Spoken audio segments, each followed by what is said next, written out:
नमस्कार, मैं हूं विवेक शुक्ला। आप देख रहे हैं एडीवन मीडिया। आइए नजर डालते हैं आज की खबरों पर। तक भी जा रही होगी, तो इसलिए मैं पूछ रहा हूँ, मियाँ भाइयों मुझे बताओ कि पैसा तो लोगे मोदी और योगी से और वोट दोगे अखिलेश यादव को। ये चलने वाला अब नहीं है। अगर वोट दोगे तो काम होगा, वोट नहीं दोगे तो आपको कोई नहीं पूछेगा। और मैं सभी अपने हिंदू भाइयों से कहना चाहता हूँ कि अभी आपने ईद पे देखा एक ट्रेलर दिखाया, समाजवादी पार्टी के गुंडों ने, अखिलेश यादव के मुंह से एक शब्द नहीं निकला। एक हिंदू की बकर ईद वाले दिन हमारे सूर्या भाई की कुर्बानी करते हुए वीडियो सबने फेसबुक पे देखा होगा। अखिलेश यादव के मुंह में दही क्यों जम गया? अखिलेश यादव क्यों नहीं बोले? अगर यही काम किसी मुसलमान के घर पे बुलडोजर चल गया होता तो अखिलेश यादव की जवान तक तो मैं जानना चाहता हूँ कि वोट तो लोगे हिंदुओं के और बातें करोगे सिर्फ जालीदार टोपी वालों की। ये चलने वाला नहीं है। हिंदू आपको इस बार कोई वोट नहीं देगा और गलतफहमी का शिकार मत होना। अब हिंदू भी जग गया है। अब हिंदू जातियों में बंटने वाला नहीं है, क्योंकि जब हम जाति में बटे हैं तब हम कटे हैं, और जब हम जातियों में नहीं बटे, हम सब हिंदू हो गए, हम लोग जीत गए। चाहे बिहार हो, चाहे बंगाल हो, चाहे हरियाणा हो, चाहे दिल्ली हो, जब हम सब एक हो गए तो हम जीत गए। मित्रों ने देखने छोड़ दो, 27 छोड़ो, 47 तक आपकी एंट्री नहीं है। अब आप मुख्यमंत्री बनने वाले नहीं हो। अब आप लाल टोपी लगाओ और लंदन में जाकर के नया आशियाना ढूंढो। आपका उत्तर प्रदेश और देश के अंदर कोई काम नहीं। मित्रों, मैं आज ये भी बताना चाहता हूँ, क्योंकि मुझे पता है कि इस गांव में बहुजन समाज पार्टी को भी वोट पड़ा था।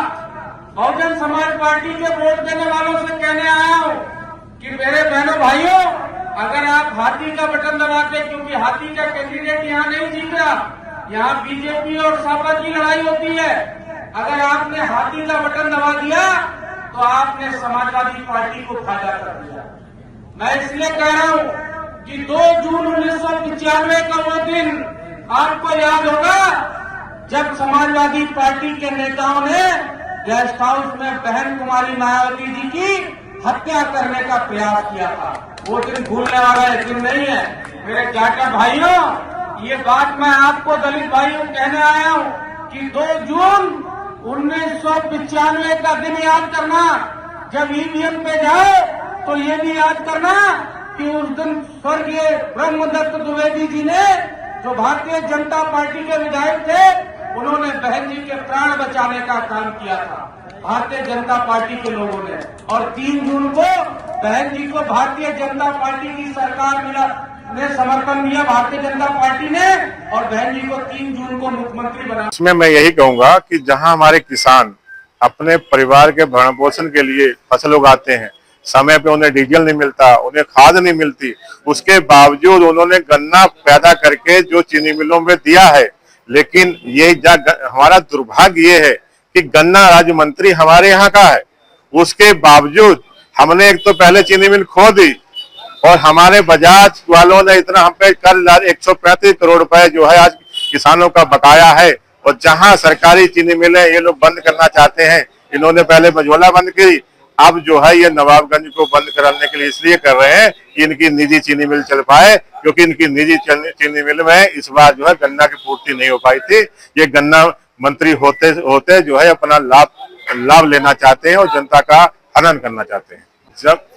जब इनका जो है इनसे गन्ना विभाग चल ही नहीं पा रहा है तो इन्हें जो है उसे स्वतः इसे छोड़ देना चाहिए, क्योंकि इन्हें भूल गए हैं कि ये किस तरह पीलीभीत में आए थे, एक किराए के मकान पे आके रहे, तो किराए के मकान के बाद आज आलीशान जो महल है इनके, ये जनता की लूट खसोट करके, जनता की लूट खसोट करके कहीं तमाम गलत प्रॉपर्टियां बनाकर कब्जा करके ये अपना साम्राज्य तो स्थापित कर लिया।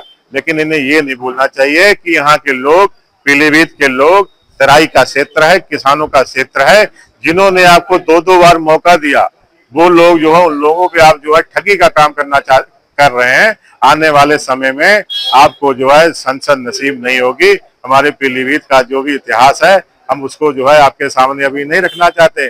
पीलीभीत का इतिहास भी ये रहा कि एक बार जो मंत्री बन गया दोबारा जो है उसमें नहीं पहुंच पाया। इनको ये बात पे ध्यान रहना चाहिए, क्योंकि समय सबका आता है। आने वाला समय समाजवादी पार्टी का है और समाजवादी पार्टी जो यहाँ से बहुत ही बहुमत से हम लोग चुनाव जीतने वाले हैं। भारतीय जनता पार्टी अपनी उपलब्धियां गिनाए, ना कि यहाँ गंगा जमुनी तहजीब जो हमारे अपने पीलीभीत में उसको बिगाड़ने का काम ना करें, लोगों में अपनी बात कहें। समाजवादी पार्टी ने हमेशा काम की बात करी है, विकास की बात करी है। आने वाले चुनाव में हम लोग विकास के मुद्दे पर चुनाव लड़ेंगे और जीतने का काम करेंगे। यहाँ से चार सीटें जो है समाजवादी पार्टी जीतेगी। आज भारतीय जनता पार्टी के लोग, यहाँ का मंत्री, पोस्ट ग्रेजुएट मंत्री, समाजवादी पार्टी के बढ़ते हुए जनाधार से घबरा चुका है। अभी हमारे साहसी जाबाज साथियों ने, समाजवादी पार्टी के साथियों ने जन मुद्दाओं, जन समस्याओं को लेकर बहुत बड़ा धरना प्रदर्शन किया था। उसको भारतीय जनता पार्टी पचा नहीं पा रही है। भारतीय जनता पार्टी के लोग जो है घबरा गए हैं और घबरा कर उनका एक ही काम है, या तो डरा लो या धमका लो या इनको जो है फूट डाल दो। का पोस्ट ग्रेजुएट मंत्री जो है वो, उसके पास काम कोई नहीं है। काम इसलिए नहीं कह रहा हूं, इसलिए नहीं है कि 10 साल आज उन्हें हो गए हैं। 10 साल में एक भी उपलब्धि ऐसी नहीं है कि जो यहाँ गिना सके। पोस्ट ग्रेजुएट मंत्री जो सिर्फ लाइट कैमरा एक्शन में रहना चाहते हैं और जनता के बीच में दिखाना चाहते हैं हमने ये काम किया। उन्हें पता होना चाहिए कि अभी 2 दिन पहले नवाबगंज के किसान, यहाँ के किसान, जहाँ हमारी पीलीभीत की बरखेड़ा, यहाँ बजाज चीनी मिल वालों के 1,35 करोड़ रुपया जो है, 135 करोड़ रुपया उनका बकाया है, 70 करोड़ रुपया नवाबगंज का बकाया है, वो नहीं दे पा रहे हैं। जो यहाँ अमित शाह आकर सभी के बीच में, अमित शाह ने जो एक वायदा किया था, कहा था कि आप संजय गंगवार को नेता बना दीजिए, हम आप जो है ना जिता दीजिए, हमें नेता बना देंगे और मझोला चीनी मिल चलाएंगे। मझोला चीनी मिल की इसलिए मैं बात करता हूँ कि यहाँ के पोस्ट ग्रेजुएट मंत्री, उनके पिताजी वहां नौकरी करते थे। जहां हम लोगों के पिताजी का कहीं भी सम्मान जुड़ा होता है तो हम लोग उसको बढ़ाने का आगे काम करते हैं। जहां उनके पिताजी ने नौकरी करी, आज मझोला चीनी मिल बिल्कुल खत्म हो गई है। उनको ना चलाकर इन्होंने अपनी निजी चीनी मिल चलाने के लिए लोगों के बीच में एक निजी चीनी मिल लाके थोप दी, क्योंकि वहां गन्ना पूरा नहीं हो पा रहा। उसी के तहत इन्होंने नवाबगंज की चीनी मिल नीलाम करने के लिए इन लोगों ने कह दिया कि कि वहां घाटा चल रहा है, नवाबगंज की चीनी मिल ये लोग बंद करने जा रहे हैं। जहां हमारे किसान, हमारे आज व्यापारी, हमारे नौजवान, हमारे सभी लोग, ये सभी लोग, क्योंकि हमारे नेताजी हमेशा कहते थे कि जहां व्यापारी, नौजवान और किसान खुशहाल होगा वो प्रदेश खुशहाल होगा। आज तीनों की स्थिति इतनी बुरी है कि जनपद पीलीभीत के साथ पूरे प्रदेश में इतनी हालत खराब है